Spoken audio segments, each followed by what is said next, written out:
શાળા લીંબાયત ઝોનમાં ફરજ બજાવતા કાર્યપાલક ઇજનેર અને તેમના વચેટિયા વિરુદ્ધ એસીબી દ્વારા ફરિયાદ દાખલ કરવામાં આવ્યા બાદ બંને આરોપીઓ ભૂગર્ભમાં ઉતરી ગયા હતા. એસીબીએ ગોઠવેલા છટકામાંથી ₹4 લાખની લાંચ લઈને ફરિયાદીની સ્કૂટી પર નાસી છૂટેલા આરોપી પરવાનાની હજી સુધી કોઈ ભાળ નથી મળી. ત્યારે બીજી તરફ સસ્પેન્ડેડ કાર્યપાલક ઇજનેર વિપુલ ગણેશવાલા એસીબી સમક્ષ હાજર થતા એસીબી દ્વારા તેમના રિમાન્ડ મેળવવા માટેની તજવીજ હાથ ધરી છે. લીંબાયત સંતોષ સબ ઇન્ડસ્ટ્રીયલ પ્લોટ પર થતા બાંધકામને અટકાવવા ગત 10 નવેમ્બર 2025ના લીંબાયત ઝોનના અધિકારી નોટિસ આપી હતી. ત્યારબાદ 13 ફેબ્રુઆરીના રોજ સ્થળ પર નોટિસ લગાવી બાંધકામ તોડવાનું શરૂ કરી ડિમોલિશન ચાર્જ પેટે ₹1,70,000 વસૂલ્યા હતા. દરમિયાનમાં લીંબાયત ઝોનના કાર્યપાલક ઇજનેર વિપુલ શશિકાંતભાઈ ગણેશવાલાના આદેશથી અચાનક ડિમોલિશનની કામગીરી અટકાવી દેવાઈ હતી. ડિમોલિશનની કામગીરી અટક્યા બાદ નિષ્પક્ષ ગુજરાત પત્રિકા નામના દૈનિક પત્રકાર ઉસ્માઇલ પઠાણ ઉર્ફે પરવાનાએ પ્લોટ માલિક સાથે ગોઠવણની વાતચીત શરૂ કરી હતી. મનપાના કાર્યપાલક ઇજનેર વિપુલે બાંધકામ બચાવવા પેટે ₹21 લાખની લાંચ માંગતા રકજકના 15 લાખની રકમ નક્કી થઈ હતી.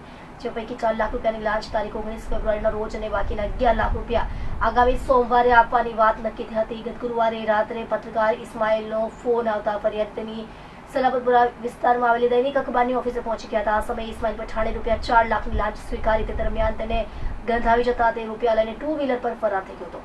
આરોપી લાંચની રકમ સાથે ફરાર થઈ જતા એસીબીના પીઆઈ કે જે ધડુકે ઉચ્ચ અધિકારીઓને માહિતીથી વાકેફ કરતા એસીબી અને ટીમોએ બંને આરોપીઓની ધરપકડના ચક્રો ગતિમાન કર્યા હતા. જોકે બીજી તરફ ધરપકડથી બચવા માટે પરવાના સહિત કાર્યપાલક ઇજનેર ગણેશવાલા ભૂગર્ભમાં ઉતરી ગયા હતા. દરમિયાન એસીબી પોલીસ દ્વારા બંને આરોપીઓના ઘરે પણ દરોડાની કાર્યવાહી કરવામાં આવી હતી. અચાનક સસ્પેન્ડેડ કાર્યપાલક ઇજનેર વિપુલ ગણેશવાલા એસીબીની ઓફિસમાં હાજર થઈ ગયા હતા. પોલીસ દ્વારા હવે રિમાન્ડ સહિતની કાર્યવાહી હાથ ધરવામાં આવી છે. ગઈ તારીખ 20 ફેબ્રુઆરીના રોજ એસીબીમાં કાર્યપાલક ઇજનેર વિપુલ ગણેશવાલા તથા એક પ્રજાજન ઇસ્લામ ઉર્ફ પરવાના વિરુદ્ધમાં ગુનો રજીસ્ટર થયેલો અને આ તપાસ ચાલી રહી હતી. આ દરમિયાન ગત રોજ લીંબાયત ઝોનમાં ફરજ બજાવતા કાર્યપાલક ઇજનેર વિપુલ ગણેશવાલા એ એસીબી સમક્ષ હાજર થયા છે અને તેઓની અટકાયત કરી આગળ તપાસ હાથ ધરેલી છે. આ કામના આરોપી પરવાના તથા આ ગણેશવાલા એ લગભગ સતત છેલ્લા ઘણા સમયથી આ સેમ એમોથી આવા ગુના આચરી રહ્યા હોય એવી સંભાવના છે. એ મુદ્દે તપાસ ચાલે છે.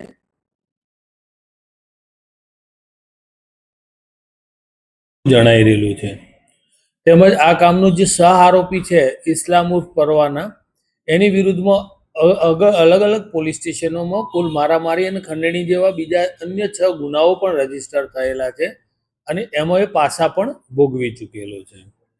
તથા આ કામના જે આરોપી છે ગણેશવાલા એમના લોકરમાંથી જે સોના ચાંદીની જણસ મળેલી છે એ સંદર્ભના એવિડન્સ ચકાસણી ચાલી રહી છે.